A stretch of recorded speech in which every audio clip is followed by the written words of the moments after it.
Assalomu alaykum do'stlar. Bugun sanoq sonlarni ko'rib chiqamiz. Yapon tilida qanday aytiladi? Xo'p. Qani ketdik.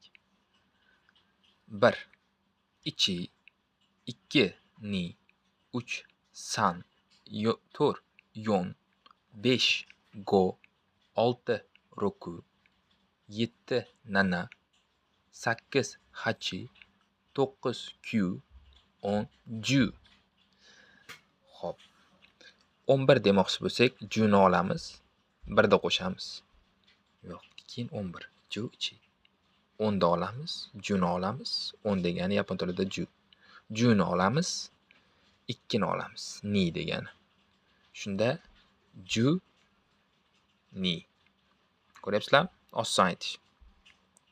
13 aytmoqchi bo'lsang, juni olamiz. 3 deganini olamiz. 3 degani yapon tilida san. Qo'shamiz keyin. Juga sanni qo'shsak, jusan. Ko'ryapsizlarmi? Oson. Jusan 13, juyon 14, jugo 15. Mana ju 10 degani, go degani 5 degani. Bu yoqda 5. Shunda ikkalasi qo'shilsa 15 bo'lyapti. Juda ham oson. Ko'ryapsizlarmi? Ju roku, ju nana, ju hachi, ju kyu, ni ju. Mana shu yerda sal boshqacha bo'ladi. 20 bo'lyapti. Nini olyapsizlar.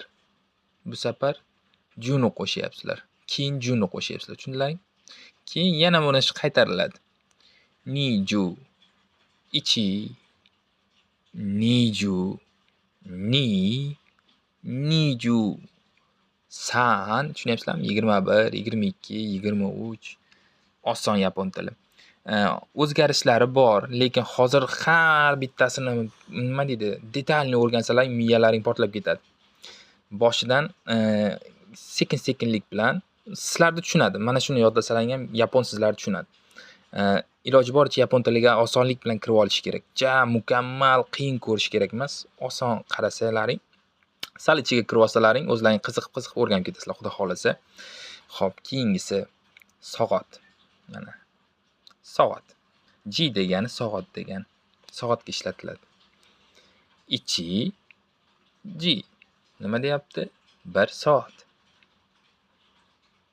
Ni, ji. 2 soat. San, ji. 3 soat. Yon, ji. 4 soat. 5 ta aytinglarchi sizlar. Goji, malades. 6 ni aytinglarchi. Rokuji.